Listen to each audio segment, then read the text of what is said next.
Welcome to the weekly Ein Yaakov class. Today's Thursday, Erev Rosh Chodesh. Tonight's Rosh Chodesh. Right now it's already Rosh Chodesh Adar. Mishenichnas Adar Marvin B'Simcha. So we begin the Simcha already from now, and we have 30 days of complete happiness. We are holding in Maseches Tractate Shabbos in the Ein Yaakov. We are at chapter 14, 15. That's what we're going to be learning today. And we are in the English, we are on page 115. Towards the bottom of the page. Amar Rabbi Yehuda Amar Rav. Rabbi Yehuda said the name of Rav. Kach haya min hagay shel Rabbi Yehuda bar Ilai erev Shabbos. This was the custom of the great Rabbi Yehuda bar Ilai. Rabbi Yehuda bar Ilai is one of the most famous rabbis in the Mishnah. You have it, almost every parak has Rabbi Yehuda, and that Rabbi Yehuda is referring to Rabbi Yehuda bar Ilai. And Rabbi Yehuda bar Ilai says, every Shabbos, Mevi'in loy areva malei chamin. They would bring him a pot full of hot or warm water.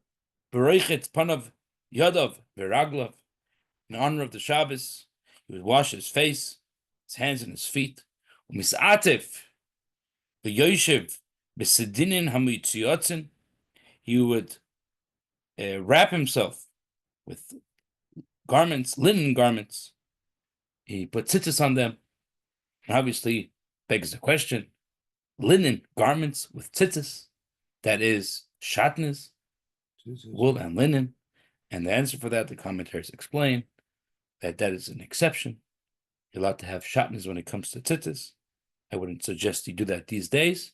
It's brought down in Shulchan Aruch and many Rishonim and Achronim, the importance of having tzitzis completely made out of wool, and that is what Chassidim do, even when it's hot, Yaakov. Right? Sometimes.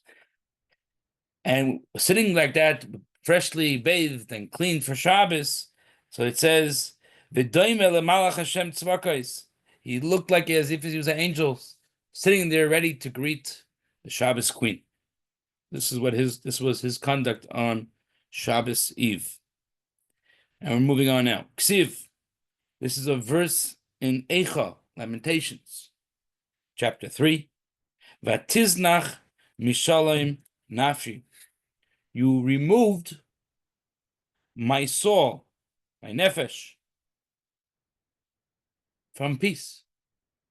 This is a verse, the Navi, prophet Jeremiah, Navi Yirmiyahu, lamentating the Jewish people in exile, in Gullus. And one of the things Yirmiyahu says is that the soul was removed from its peace. What is this referring to? What does it mean? In exile, the soul was removed from peace? Amar Rabbi Yaakov says, Zu hadlakas ner b'Shabbos. This refers to the lighting of the candles on Shabbos. We are in exile. We are removed from this peace, from the shalom bayis, the peace of the home that exists in the house on Shabbos. Shabbos candles are meant to add in the shalom bayis, in the peace of the home. And in time of exile, there are times that it was forbidden to light candles.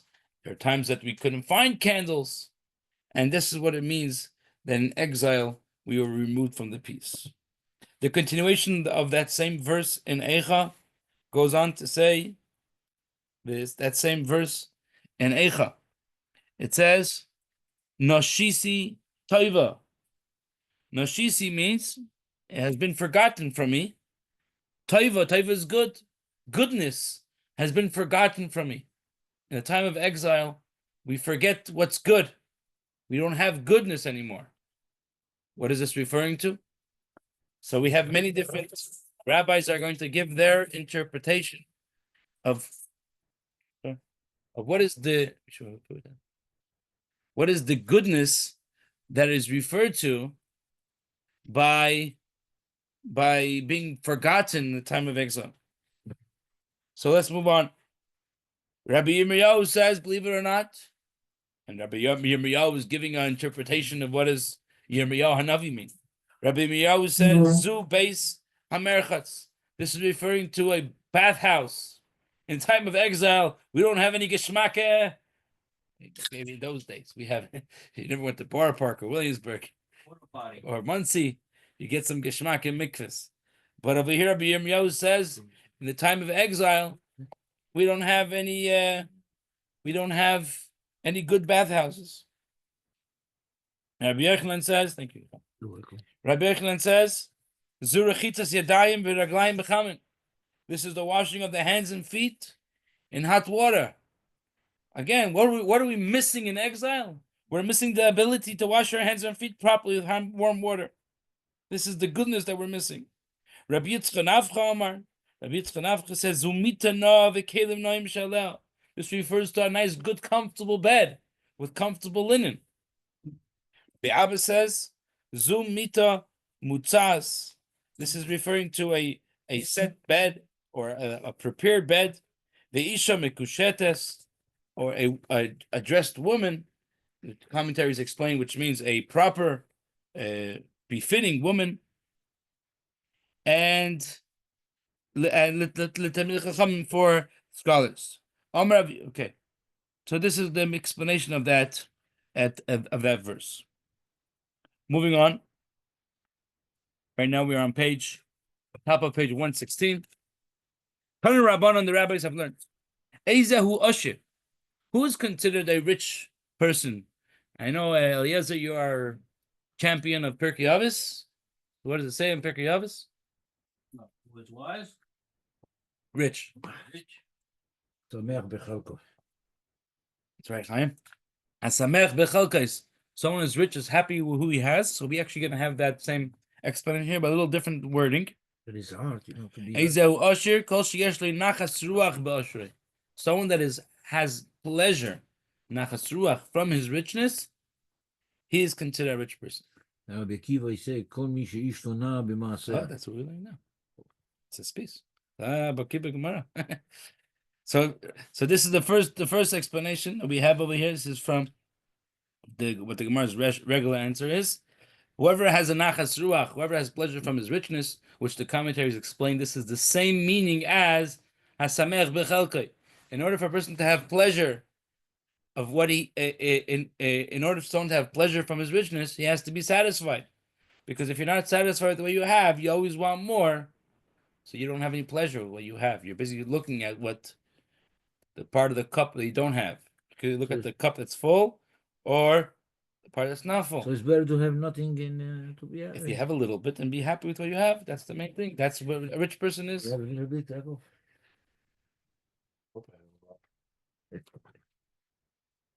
Okay. I mean, Like my wife once said, coined a line: if you stop to think about what you do have, you'll stop to think about what you don't have. If you stop to think, that's nice. listen, if you stop, pause, to think about what you do have, appreciate all the stuff you have, then you'll stop to think, you'll stop thinking about what you don't have. It's a good line. Okay. Only most people can It's say. not going to be you'll stop to think. Huh? But then the second phrase doesn't make sense. It's grammatically. It's not you'll Stop to stop, think. to think. You just say you stop thinking. I know, but it's that's the line. Stop to think. Rabbi, you ever collect baseball cards? No. Okay, so you know what I'm talking about. I do know what you're talking about. Yeah, of course, you know, if Could there's you- 100 cards in the set, you only have 80, you know, you stop to think about what you don't have. All right. Okay. Rabbi Meir, this is what Rabbi Meir says. That what is considered a rich person? You're happy with what you have. Rabbi Tarfon says, Kol sheyesh le mea kramim, umea sades, umea avadim, sha'ivdim behem. In order to be rich, you have to have 100 vineyards, 100 fields, and 100 workers working in them. Wow, there's a lot of things. Okay. So what is 100 vineyards in order to be rich? Oh yeah. So What do you I'm mean? going to give a little bit of explanation on that in a minute. Rabbi Kiva says, Kol sheyesh le isha no b'ma'aseh. If someone that has a pleasant wife, you know how she acts and know what she does. That's Rabbi Kiva. And Rabbi Yossi, he says, Kol sheyesh le beis hakisei samach l'shulchanai. As long as you have a bathroom next to your table, or it means in your house. If you have a bathroom at home, then you're rich. You got a bathroom. What are you worried about? So the commentaries explain, what are these rabbis giving these different explanations? 100 vineyards, 100 in order to be rich, and a wife or bathroom. What is this? What does this mean? So Maybe a that time they beautiful must have explanation. A beautiful explanation from the Maharsha. The Maharsha explains like this: why do people pursue richness? Why does somebody want to have a lot of money? There's different. That's why. There's different agendas that people to be have. able to live comfortable, order. to make good things, Okay, so there's some people to help his family. that they think, yeah, you're saying exactly Goal what you're of saying. life. Very good. So you have some people that they want richness in order for honor. Some people, No, this is not good. not you. Some people. Some people, they want to be famous and they want to be rich and they want to get a lot of honor. You have some people, like Chaim said, they're rich because they care about their wife. They want to make sure their wife is happy. Children. That's my job in my life. My job is to make my wife happy. I want my wife to have jewelry and she have perfume and have whatever she needs. Another person, he's rich because he feels that I might get sick one day, and health comes first. I want to have a lot of money to make sure I stay healthy. So the Maharsha says that the real answer for happiness, for richness, is the first one. Be happy with what you have. The other rabbis that come and say something else, they're just giving an answer for those three categories of people. For the guy that wants to become rich in order to have honor, Rabbi Tarfon comes and says, you're gonna collect the money, that's not rich. You're gonna get $1 million, that's not rich. You have to have 100 vineyards, 100 slaves, 100 this. Only basically he's giving an exaggeration. He's saying, if you're looking for honor, you're never gonna get it. You're gonna be busy and busy, always gonna get more and more and more. You're never gonna get your honor. Or you'll get 100 fields. And even then you're gonna want more. So you're never and you'll be busy with your 100 fields, you won't be getting any honor. Get managers. If you're worried about your wife, Rabbi Akiva comes and says, if the reason why you want to become rich is just to satisfy your wife, Rabbi Akiva says, no, a rich person is someone that has a good wife, and the wife is acting okay. That's rich. So don't worry about jewelry for your wife. That's not the focus. If you want to have a good rich person that has a happy wife, someone that acts properly, and someone's worried about his health, and he wants to save money for his health, get a bathroom. If you have a bathroom next to you in your house, you won't get sick. And he brings some Gemara. The Maharsha brings some certain Gemara that said if someone is careful, most sicknesses that a person has are connected to the bowel movement. And if a certain person has healthy bowel movement, he won't get sick. So as long as you have a bathroom, you're rich. Okay. That's why we built a bathroom on the first floor. Yeah. Okay, the Gemara over here the Ein Yaakov brings over here a shocking story. The English version took it out. And I'm going to tell you the story. You'll see why the English version took it out. There's people who are secular and learning it. So I'm going to say the story. I did not get a chance. I'm going to be honest. I did not get a chance to look up commentaries on this Gemara as to what lesson we could learn. It's a crazy story, and there must be a lesson that we could learn. Maybe Yisrael Bear is listening. Maybe you could come up with the deep insights, a lesson from the story. But I don't like skipping if it's here, and it's an interesting story, so I'm not going to skip it. Ahi Chamasa. There was a certain, it's just not in English. Ahi Chamasa, there was a certain mother-in-law. Dahava Siniyala Likalasa. She hated her daughter-in-law. What's new? Okay. Amrullah, she was so evil that she gave her an idea. Zil ikashit b'mishcha da'afarsama. Go anoint your body like shmir. Those days it was very normal to use oil for the body. So go smear your body with afarsama. How do you say it in English? Afarsamon. Possible. It's a fruit. It's a fruit that I don't know. You call it. Afarsamon. Does he say it in English like that? Persimmon. Persimmon oil. Type of oil. Go smear your body with persimmon oil.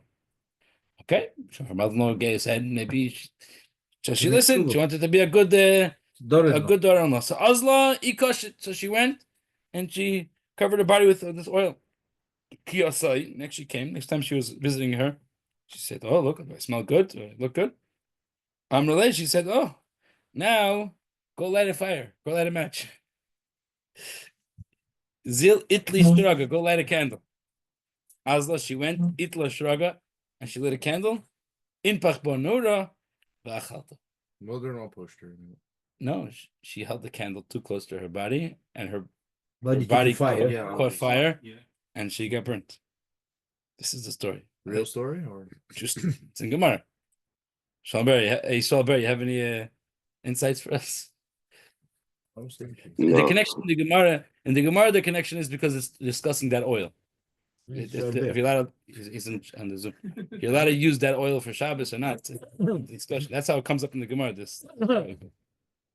All right. So the mother-in-law should never listen to her. Yeah, the lesson is you shouldn't listen to your mother-in-law. And she cannot be a witness also. Okay, let's move on.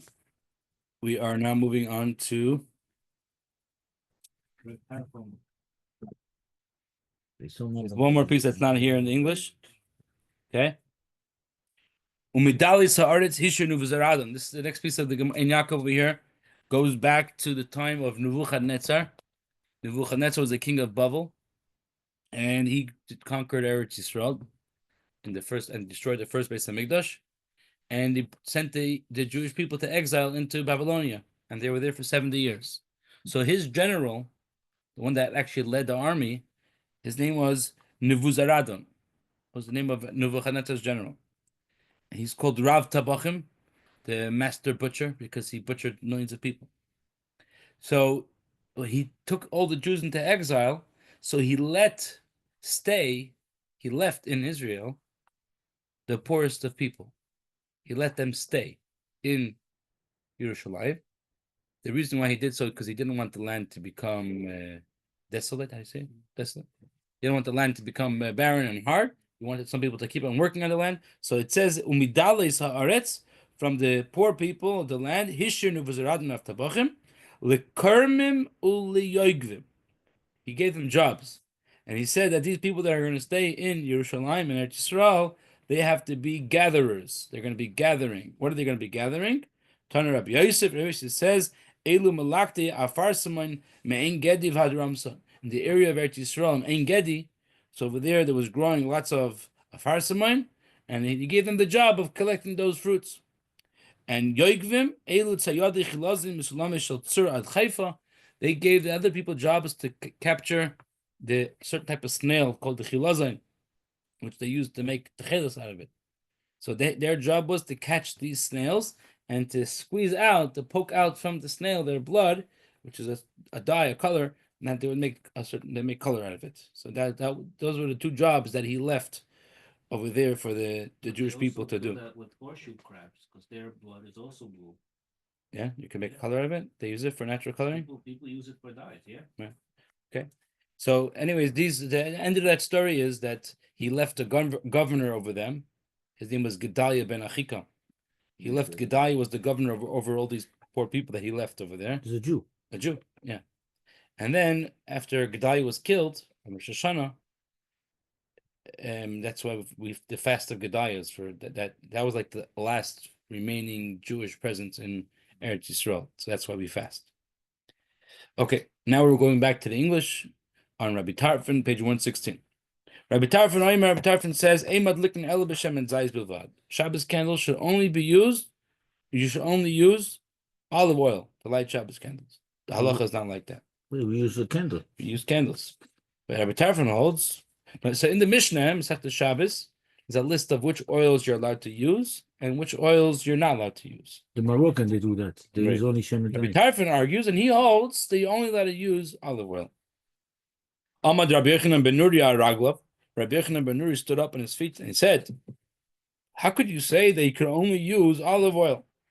Mayasu anshi bavel she'en lem ela shemen shum shemen. In Babylonia, they don't have olive oil. They only have poppy seed oil. Umayasu anshi madai she'en lem ela shemen agoizim. In Madai, different country, they only have nut oil.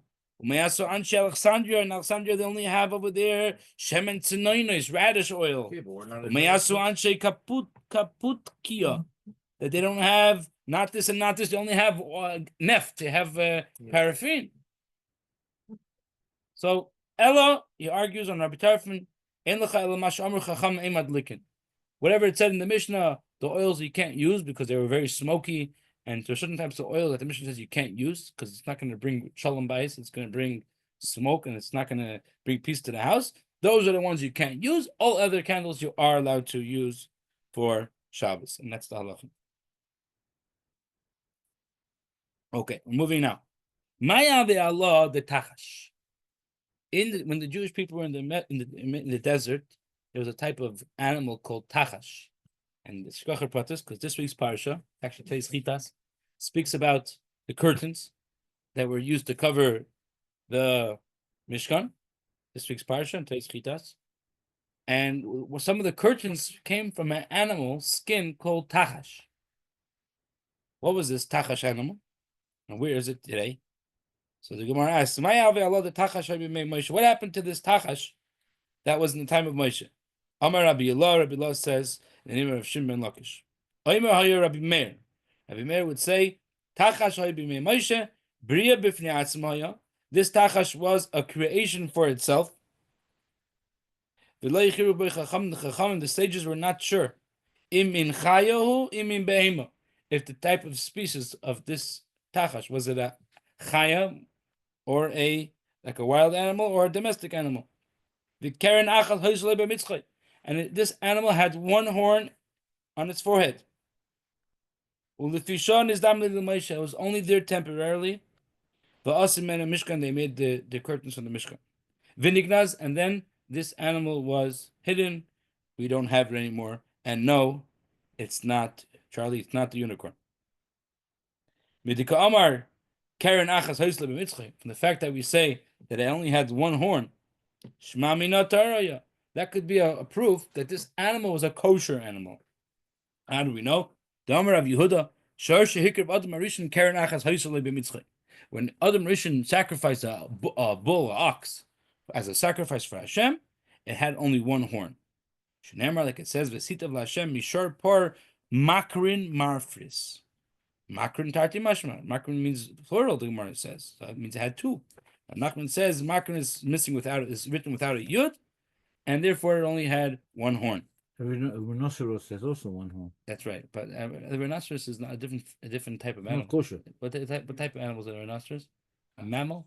Yeah, man. It's a mammal. So it's not really considered not a chaya, not a behem. That's a different category. I mean, most of that. You'll see here, because the Gemara says maybe if we're comparing it to the ox of Adam, which had one horn, then maybe it's obvious that it was a behemoth, not a wild animal, because the ox is a behemoth. So the Gemara says no, there is another type of animal that has one horn, and it's called a keresh. And the keresh, I think in English, is the antelope. There are certain type of antelope. I looked it up. There are certain antelopes that have only one horn. Yeah. Sure. Yes. So since you have, and that's a chaya. Antelope is considered a wild animal. So because it's kosher, you have a wild animal. So since that's called a chaya, so we don't know for sure if this animal had only is it considered a chaya or not. Gemara doesn't say the rhinoceros. I don't know why. Maybe it's not a chaya, not a behemoth. How do you define it in English? In Hebrew, you ever heard of how do you say a mammal? Is there another category for it? I'm not sure. Is it Mammals considered in general and animal? it's a land animal, not a sea animal? Yes, a mammal's a land animal. And a rhinoceros is not a sea animal? No, that's you might be thinking of a hippopotamus. Oh. Even that is still not like sea. It's like a boat. Yeah, rhino can go into the water, but it can't swim. Yeah. Oh, yeah, so I always thought they're in the water. No, it's like it has No, a very neither thick does. skin. If it tried going into water, it would sink. Uh-huh. Okay. But it's strong animal. It's very strong. Okay, so maybe the rhinoceros wasn't discovered back then. Could Maybe we say it's also in Africa mainly. So Evolution, Rabbi. no, that doesn't.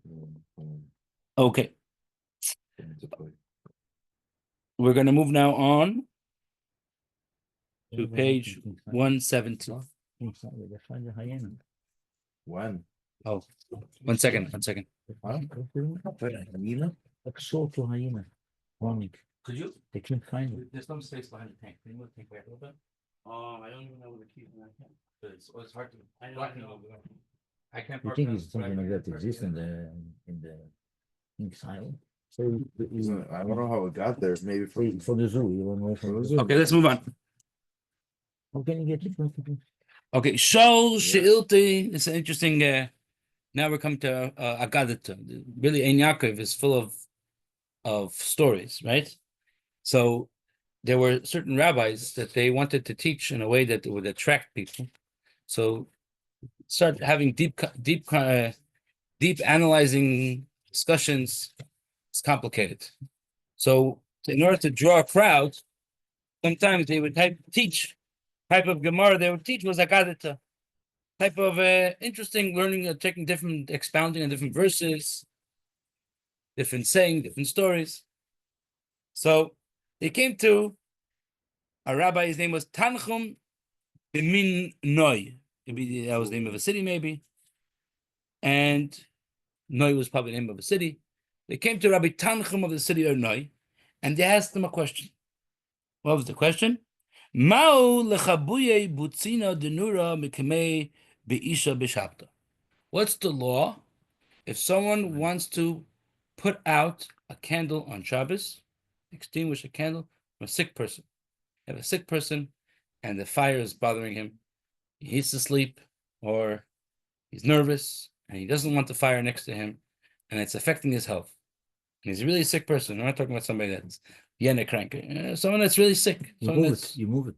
Are you allowed to put out the candle? Yes. Shabbos. Probably not, unless it's a comments nefashis. So this is a type of pikuch nefesh. Is it really? Yeah, it is because it's really You affecting can him. die the guy. He's really I'm affected. saying if he could Put, die, like, it's one thing. An but object there it's like, nothing. to block it. This was the question. Are you allowed to put it out? It was a case of pikuch nefesh. If it's Now, pikuach nefesh, obviously, it's no pikuch nefesh, and the commentators say that really he could have answered right away. shadow. No problem. Sure, you have a famous rule, especially when it comes to Hilchos Shabbos. But in general, the whole Torah says v'chai bahem. You have to live with the Torah. You shouldn't die with the Torah. Yeah. So anything that's Except pikuach for nefesh, the- anything that puts the person's life in danger, you go against the Torah. Now, he didn't want to just go straight to the answer. So he decided to go and give a 3-page answer. From the Ein Yaakov, No math professor here. he gave a 3-page answer. Only after 3 pages, he says, "Oh, regarding your question, so I'm actually going to skip to the answer, and then I'll tell you what he says." He says, regarding your answer that you the question that you asked, a candle is made by a human being. A person lights a candle. A person has inside of him an Hashem. And the Hashem is called Ner Hashem, fire of Hashem. So now you have 2 fires over here. A fire that was made by a person and a fire that was made by Hashem. It's better, you should extinguish the fire that was made by a human being and to put out the fire that was made by Hashem. So of course you put out the fire. That's his answer. Wow, that's nice. Okay, but now we're going to go through his longer answer. Try to make it a little short because we're running short of time. And maybe we'll start now and finish next week. So Rabbi Tanchum from Noi, before he goes to the answer, he says the following. Pasach Vamar, he said as follows. Shleima Melech, he's talking to himself, like about Shleima Melech. What happened to your chachma, your great knowledge, and your great understanding? What happened to your Shleima? Your words, not only are your words something you said, contradict your father's words in Tehillim, your words contradict yourself. Why? You in David Melech, your father says in Tehillim, Lei hamesim yahalaluka. Dead people are not able to praise Hashem. Hashem cannot get praise by dead people. So that puts down dead people. Dead people are basically worth nothing. And you say, in Koheles, Shlomo Melech says, "V'shabeach ani es hamesim shekvar mesu." I'm going to praise the dead that already passed. You're contradicting his father. Yeah, it means you praise the dead people are praiseworthy. And then you yourself said somewhere else in Koheles, chapter 9, you say, "A live dog is better than a dead lion." That means you're putting again. So now you're saying that life is better than dead. You're putting down the dead again. So you're contradicting yourself also. So this same Rab Tanchum, he says, "I'll answer." Like Kasha. Not a question. I'm going to explain now all three parts. So now he's going to go and explain all three verses. The verse from Tehillim that says Lo Yamesim, that people can't praise Hashem. What does that mean? And he's going to explain what's the verse that Shlomo Melech said about that he does want to praise the dead people. And then what's the verse that Shlomo Melech said about better be a live dog than a dead lion? I don't know if we'll have time to go all three, but we'll start with the first one. So this that David HaMelech said that dead people cannot praise Hashem. What that means is The body. La'olam Hachikam. This is what David HaMelech meant to say. La'olam yasik adam b'Torah u'v'mitzvahs kodim she'yamos. A person should busy himself learning Torah, studying Torah, and doing lots of mitzvahs before he passes away. Shekivan shemes. Once the person dies, batal min Torah min mitzvahs. He cannot do any more Torah and any more mitzvahs. Hashem won't have any more praise in him. Won't be able to get benefit praise from him because once he's gone. So when they go upstairs, what do they learn? They don't learn Torah? They do Torah, but Hashem is not getting shevach from him. It's not adding in Hashem that learning. Behind the Amar Rabbi Yochanan said, why did it say in Tehillim, "Ba'meisim chavshi"? I'm going to be free. The dead people will be free. That means to say that when a person dies, nasa chavshi min Torah min mitzvahs, he becomes free from Torah and mitzvahs. There's a discussion in Gemara. You're allowed to bury somebody in shrouds, the tachrichim of shatnez. No, Why not? I don't know. That's what I know. So the reason is not because when they're dead they can't wear shatnez. They don't have any mitzvahs when they're dead. But when they wake up for Tchias HaMesim, they're going to still have those clothing on. So that's why they can. That's why you can't bury. What if they're a big Russian? You know, they're not waking up for Christmas. Everyone's waking up. What if you're Call security? Yisrael Yishlam Chelek Welcome to the Olam. club. Yeah, Sephardic? What do you mean it's Sephardic? you can have Moroccan fish. Okay, so this is what David HaMelech meant when he said Kol Lo Yamesim Haluka. The lesson is Chaparain when we're alive, because you never know when it might happen. We're going to stop over here. I just want to end off with a thought. We mentioned in the beginning of this brachas. Okay, thank you very much. Because a person has to do tshuva every day, because you never know when he might die. A person also should do tshuva every day, because he never knows when Mashiach might come. So a person should think of himself as. Well, he knows when he perpetual might sinner. come. He doesn't know if he's going to. But the Rebbe says, instead of looking at negatively, scared, oh, he might die, so I have to chap around, do tshuva ma'asim teisim. Better look at it in a positive way. Oh, Mashiach's coming any second. Let's chap around, let's take advantage, and do as much Torah mitzvahs as possible. But that requires a strong faith. That's right. That requires. If you're learning Chassidus, you have a strong faith. We don't do that here. We are learning. Okay, thank you, Dovber, for coming.